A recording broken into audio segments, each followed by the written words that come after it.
from the Caribbean, and I'm a Christian boy. Oh Lord, oh Lord. Nothing wrong with dancing. Part of our culture. No ways rotating, no. Don't let the devil Caribbean Christian and dancing in my blood. Caribbean Christian and dancing in my blood, my blood. Caribbean Christian and dancing in my blood. Caribbean Christian and dancing in my blood, my blood. Before the trip, I was very nervous because I realized I'm going out of the country for the first time and without a parent. So I was really feeling stretched before the trip even started.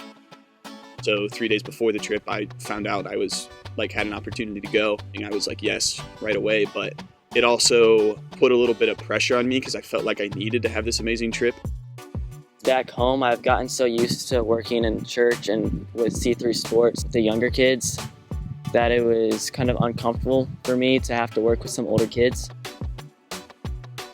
One of the main parts of the week was running VBS, which we did over 3 days. We didn't know if there were going to be 5 kids or 50, and we ended up having somewhere between 70 and 100. I met this little boy named Sanjay, and we were kind of best friends for the 3 days that we were with each other. I got to help build bunk beds in Belize. This little boy came up to help me, and he helped me for 2 hours sanding out in the heat. And I said, I think we're done. And he said, no, look, there's a bunch more boards over there. And he just kept wanting to work. Really put all the bunk beds in at the houses, and just how run down and small and crazy it was that a family of 4 to 6 people were living in. One of our most impactful moments is when we were delivering groceries, and we went up to this woman's house, and she barely had anything. Her house is made out of just scraps. We asked if we could pray for her, and then she asked if she could pray over us, and we just thought that was really special. She was living in ruins of a house and sitting on piles of trash. And she took these groceries that she was in desperate need of and shared them with the people because she knew that she wasn't the only person who needed it.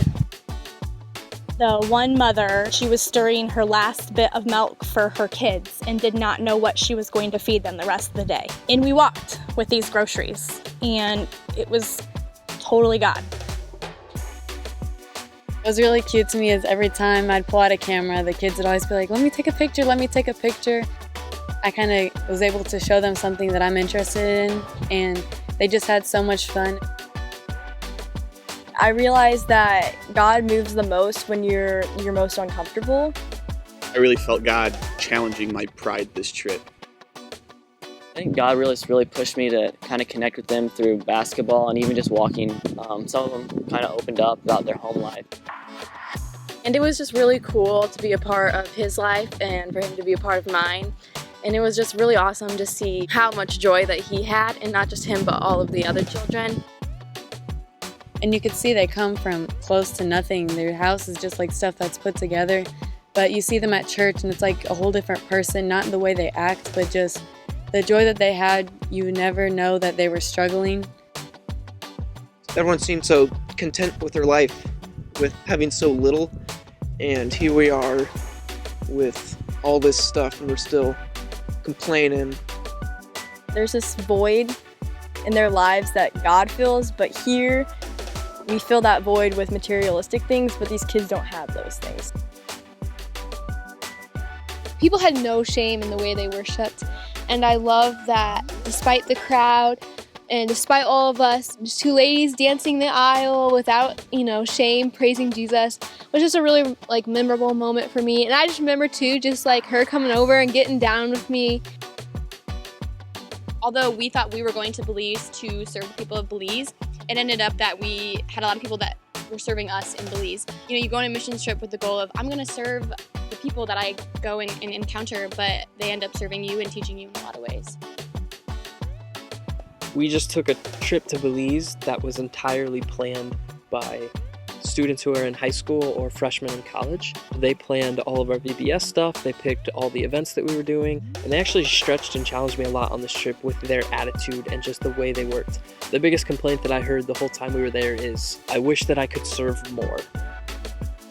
As you can hear from this video, we had a lot of experiences in a lot of ways that we grew, that we were challenged, that we were stretched. And so thank you for anyone who helped, who donated, who gave. It was a great experience for the 32 of us. Give me a D! D! Give me an E! E! Give me an N! N! I-S! Dennis! Dennis!